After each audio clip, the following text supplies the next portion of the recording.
শীতকালের প্রধান বিশেষত্বই বুঝি পিকনিক। তাই 4 বছর পর আবারও সুযোগ এলো আরও একবার পিকনিকে যাওয়ার। Hello everyone, welcome to madly Rockerz blog channel. গত 26শে জানুয়ারি বাবার অফিস পিকনিকে গেছিলাম পরিবারের সবাই। গঙ্গার ধারের সুন্দর হাওয়া, সুন্দর দৃশ্য আর জমজমাটি খাওয়া দাওয়া সব মিলিয়ে দিনটা ভালোই কাটলো। তবে পিকনিকে এত বছর ধরে যেতে যেতে যা বুঝেছি, পিকনিকে যাওয়াটা কিন্তু মোটেই একটা সোজা কথা নয়। সকালবেলা ঘুম থেকে ওঠা, তারপরে অনেকটা যাত্রা করে পিকনিক স্পটে পৌঁছানো, এই সবটাই আমার ভীষণ ঝক্কির কাজ লাগে। তাই গত 1 বছর পিকনিকে আমি যাইও নি এই সকালবেলায় উঠে বেরোতে হবে বলে। এই বছর প্রায় 4 বছর পরে আবার বাবার অফিস থেকে পিকনিকে যাওয়া হচ্ছে। করোনা এবং বেশ কিছু কারণের জন্য 3 বছর বন্ধ ছিল এবং 1 বছর আমি নিজেই যাইনি সকালবেলা উঠতে হবে বলে। এই বছর আবার সাহস নিয়ে ঠিক করেই ফেললাম যে সকালবেলা উঠে পিকনিকে যাবই।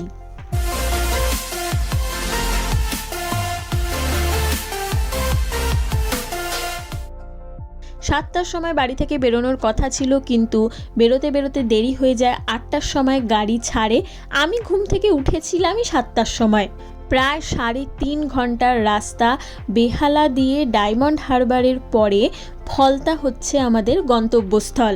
রাস্তায় যেতে যেতে দেখলাম ম্যাটাডোরে করে সাউন্ড বক্স বেঁধে নিয়ে সবাই চলছে এবং পিকনিক স্পটে গিয়েই বুঝতে পারলাম যে ম্যাটাডোরে করে সাউন্ড বক্স বেঁধে নিয়ে গিয়ে তারা করছেটা কি আসলে। অবশেষে 11:30টার সময় আমরা যখন পিকনিক স্পটে পৌঁছালাম তখন সবার ব্রেকফাস্ট হয়ে গেছে, ব্রেকফাস্ট চলছে এবং আমরাই লাস্টের আগের ব্যাচ। এর পরেও আরও একটা গাড়ি আসা বাকি ছিল। 8টার সময় বেরিয়েছি, পৌঁছতে পৌঁছতে 11:30। আমার তো বিরক্তই লাগছিল যে এত দূরে পিকনিক স্পট কেন ঠিক করে, যেখানে আসতেই এত সময় লেগে যায়, সব এনার্জি সেখানেই চলে যায়। ব্রেকফাস্ট হতে না হতেই ঠিক করা হলো যে সবাই মিলে নৌকা করে নৌকা বিহারে যাওয়া হবে। আসলে এরকম নদী লাগোয়া অনেকগুলোই পরপর পিকনিক স্পট রয়েছে এবং সেই পিকনিক স্পটের সামনেই নৌকাওয়ালারা বারবার আসছে কেউ যদি নৌকা চড়ে সেই জন্য। এবং আমাদের এইখানেও 2টো নৌকা এসেছিল এবং আমরা 2টো নৌকা করে সুন্দর নদী ঘুরে এলাম। কারুর পায়ে ব্যথা, হাঁটু মুড়ে বসতে পারবে না, সেই জন্য কয়েকজন যায়নি। এছাড়া আমরা সবাই মোটামুটি গেছিলাম। একটা নৌকোতে 15 জন আর একটায় 10 জন মতন। পার হেড শুনেছিলাম পরে 60 টাকা করে নিয়েছে। এইখানে নৌকা ভ্রমণ করতে ভালো লাগছে, কিন্তু নৌকা যখন মাঝপথে এবং ভীষণভাবে দুলছিল আমার মনে পড়ছিল আন্দামানের কথা। আন্দামানে যাওয়ার সময় এটা ভেবেই আমি ভীষণ উত্তেজিত ছিলাম যে আকাশ, জল, স্থল 3 পথেরই যানবাহন চড়া হবে। কিন্তু জলপথের যানবাহন চড়ার যখন সময় এলো তখন দেখলাম যে ব্যাপারটা মোটেও খুব একটা সুবিধের নয়। জাহাজেও ভীষণ পরিমাণে গা গুলায় এবং সেইখানে গা গুলালে বমি করারও কোনো জায়গা নেই, কারণ নিচের যে অংশটা যেখানে আমাদের বসতে দেওয়া হয়েছিল সব জানলা দিয়ে পুরো ব্লক। বমি করতে হলে বা হাওয়া খেতে হলে ডেকে যেতে হবে এবং ডেকে বারংবার জল উছলে উঠে এসে পুরো ভিজিয়ে দিচ্ছে সব কিছু। আমাদের এই ছোট্ট নৌকাটিও যখন মাঝপথে গেল তখন এমন দুলুনি হচ্ছিল, আমার ওই জাহাজের দুলুনির কথাই মনে পড়ছিল। মাঝ নদীতে গিয়ে আরও একটা জিনিস চোখে পড়ল, এরকম গঙ্গার পাড়ে সার লোকজন পিকনিক করছে। আর ওই যে দেখেছিলাম সাউন্ড বক্স নিয়ে ম্যাটাডোরে করে আসছে, এইখানে ওরকম যে কত ম্যাটাডোর দেখতে পেলাম সাউন্ড বক্স বোঝাই করা। শুধু একটাই অনুরোধ সবার কাছে, পিকনিক করুক যাই করুক জায়গাটা নোংরা না করলেই হলো। বাপরে, এদের কত সাহস! নৌকাটা দুলছে তার মধ্যে আবার নাচ করছে। আর আমাদের নৌকায় সবাই উঠে দাঁড়াতেই ভয় পাচ্ছিল নৌকার ওপর।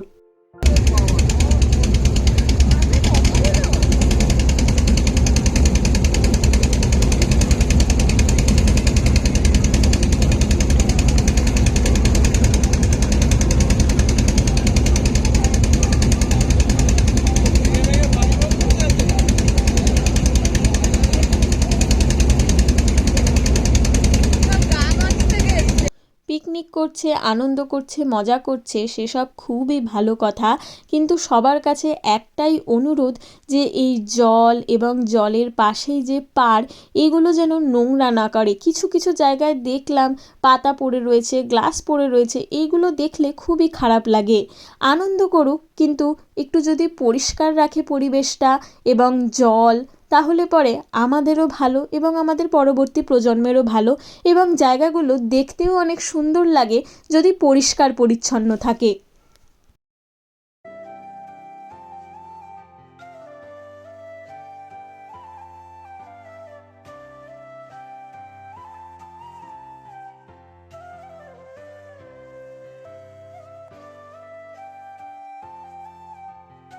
এই অংশটাতেই ঢেউ সব থেকে বেশি ছিল এবং সম্ভবত স্রোতের বিপরীত দিকে যাচ্ছিলাম বলে আমরা নৌকার দুলুনিওটা অনেক অনেক বেশি ছিল। সবাই আমরা ভীষণ ভয় পাচ্ছিলাম যে যেন নৌকা উল্টে না যায়। যদিও এখানকার মাঝিরা তো অনেক অভিজ্ঞ এবং তারা ভালো করেই জানে ঠিক কতটা গভীরতায় গেলে বা ঠিক কতজন নৌকায় উঠলেই নৌকা উল্টোবে না। আমাদের পিকনিক স্পটটা ভীষণই ছোট। এখানে এসে কি করব ভাবছিলাম, তবে সকাল সকাল বেশ ভালো একটা অভিজ্ঞতা হলো নদীবক্ষে নৌকা ভ্রমণ করে। গঙ্গার হাওয়ায় হালকা হালকা ঠান্ডা এবং সাথে মিঠে রোদ গায়ে পড়ে বেশ আরাম হচ্ছিল।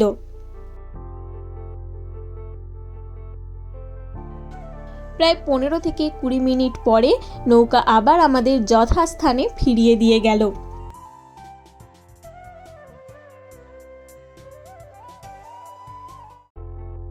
এই আমাদের পিকনিক স্পট শুরু হতে হতেই শেষ। কোনো বছর এত ছোট জায়গা বুকিং করা হয় না, এবছরই কেন এত ছোট জায়গা নেওয়া হয়েছে জানি না।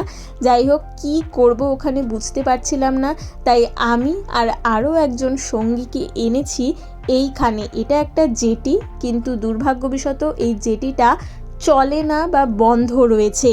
তো কেন বন্ধ রয়েছে সেটা এই রেলিং গলে ওখানে যাওয়ার পরেই বুঝতে পারলাম। অনেক দিন পরে বেশ এত বড় একটা জাহাজ দেখলাম, তাই সেটাও ক্যামেরাবন্দি করার লোভ সামলাতে পারলাম না। এরপরেই করলাম একটু অ্যাডভেঞ্চার। অনেকেই দেখলাম সাঁকোটার ওপরে দাঁড়িয়ে আছে।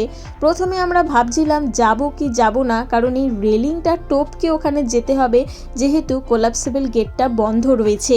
তারপরে সাহস করে এই রেলিংটা পেরিয়ে চলেই গেলাম ওই জায়গায়। উফ, কি অসাধারণ মুহূর্ত!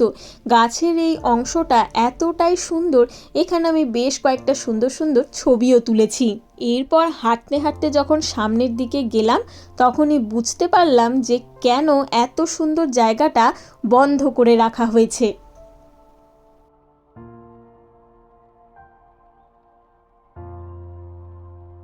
মাঝখানের এই অংশটা ভাঙা, অর্থাৎ ওই পারে যেতে হলে একটা বিশাল লম্বা লাফ দিয়ে ওই পারে যেতে হবে, কিন্তু আমার পা এত লম্বা নয়, তাই আমি এই সাহসটা আর নিলাম না।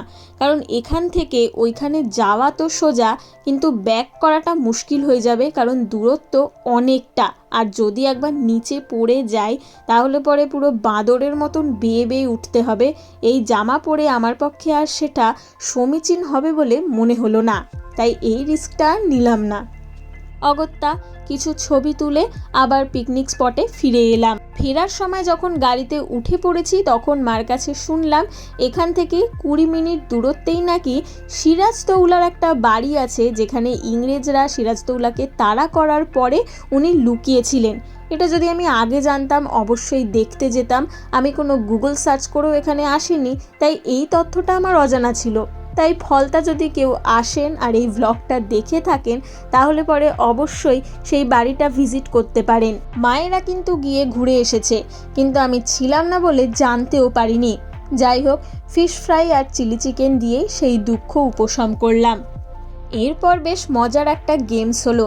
এখানে প্রতি বছরই কিছু না কিছু গেমস হয় এবং তার জন্য কিন্তু প্রাইজও থাকে। আমরাও পেয়েছি বেশ কয়েকবার ফার্স্ট, সেকেন্ড, থার্ড প্রাইজ, আমি আর বোন। এই বছরের প্রথম গেম ছিল ওই যে স্ট্রগুলো দেখা যাচ্ছে, ওগুলো মাথার খোঁপায় গুজতে হবে, এবং সেই জন্যই আমি চুলটা একটা খোপা করে নিলাম। যদিও পরে বুঝেছিলাম যে খোপা না করে যদি এমনি ক্লিপ দিয়ে রাখতাম তাহলে আরও অনেক কম সময় আরও বেশি স্ট্র আমি গুজতে পারতাম। 1 মিনিট সময়ের মধ্যে 25টা স্ট্র গুছতে হবে এরকমই ছিল, কিন্তু 1 মিনিট সময়ের আগেই একজন 25টা স্ট্র গুজে ফেলে, তাই জন্য খেলাটা ওখানেই স্টপ হয়ে যায় এবং সেই সময়ের মধ্যে আমি বোন দুজনেই 19টা করে স্ট্র মাথার মধ্যে দিতে পেরেছিলাম। এই সময় জামাল কদু চলছিল, ভাবলাম একটু ভয়েসটা রাখবো, কিন্তু ভয়েস রাখলেই কপিরাইট স্ট্রাইক পড়ে যাবে, তাই জন্য ভয়েসটাকে উড়িয়ে দিতে হলো। খেলাটায় বেশ ভালোই মজা হয়েছে, হার জিত তো থাকবেই, কিন্তু মজাটাই আসল। প্রাইজ দেওয়া হয়ে গেল। এরপর আরও একটা রেস হয়েছিল যেখানে দুজনের পা বেঁধে দেওয়া হবে এবং সেইভাবে দৌড়াতে হবে, এবং দুর্ভাগ্যের বিষয় মাঝপথে আমাদের দড়ি ছিঁড়ে যায়, তাই আমরা সেখানেও কিছুই হতে পারিনি। এরপরে লাঞ্চে ছিল ভাত, ঝুরি, আলু ভাজা, এই দুটো থাকলেই আমার আর কিচ্ছু লাগে না। এছাড়াও ছিল মাছ, মাটন এবং চিকেন অপশনাল, চাটনি, পাঁপড়। বেশ ভালো খেলাম। অবশ্য পিকনিক মানেই তো মজার খাওয়া দাওয়া, তাই খাওয়া দাওয়াই যদি ভালো না হয় তাহলে আর কি। ও, এঁচোড় চিংড়িও ছিল, সেটা আমি খাইনি তাই আমি ভুলে গেছি। ডালও আমি খাই না তাই আমার মনে ছিল না। খাওয়া দাওয়া শেষ করে গঙ্গার ধারে বসে পড়ন্ত বিকেলের আলো দেখলাম। 5টা নাগাদ বেরিয়ে পড়লাম বাড়ির উদ্দেশ্যে। দিনটা মোটামুটি ভালোই কাটলো, তবে আমরা বেশিরভাগ সবাই এই জায়গাটা নিয়ে ভীষণই অসন্তুষ্ট হয়েছি। আমাদের পাশেই আরও একটা গ্রুপ এসেছিল এবং তারা এতই জোরে গান বাজাচ্ছিল এবং সারাক্ষণই এমন গান বাজাচ্ছিল যে আমাদের আর সাউন্ড বক্স বাজানোর দরকারই হয়নি, কারণ আমাদের পছন্দ হচ্ছিল না যে দুটো গান কোলাপস করছিল, কান মাথা এমনিই ঝালাপালা হয়ে যাচ্ছিল। আশা করা যায় পরের বছর আরও কোনো একটা ভালো পিকনিক স্পট সবাই মিলে ঠিক করবে এবং সেখানে গিয়ে আরও মজা হবে। যদিও এবছর আমি টাকি সাজেস্ট করে এসেছি, দেখা যাক পরের বছর ওরা সেই জায়গাটা ঠিক করে কি না। রাস্তায় যেতে যেতে খুব সুন্দর একটা মন্দির চোখে পড়ল। যদিও এই মন্দিরটার জন্য এই রাস্তাতে অনেক ভিড় ছিল এবং সেই ভিড়ে আমাদেরও পড়তে হয়েছে, তবুও মন্দিরটা দেখে সুন্দর লাগলো। লং উইকেন্ড ছিল, শনি রবি এখনও বাকি ছিল। প্রথম দিনটা উইকেন্ডের ভালোই কাটলো। আপনারা সবাই কেমন কাটালেন লং উইকেন্ডটা কমেন্ট করে জানান, আর ভিডিওটা কেমন লাগলো সেটাও জানাবেন। ভালো লাগলে চ্যানেলটা সাবস্ক্রাইব করে দেবেন, ভিডিওটা লাইক করে দেবেন। আজকের মতন এইটুকুই, দেখা হবে পরের ভিডিওতে। টাটা।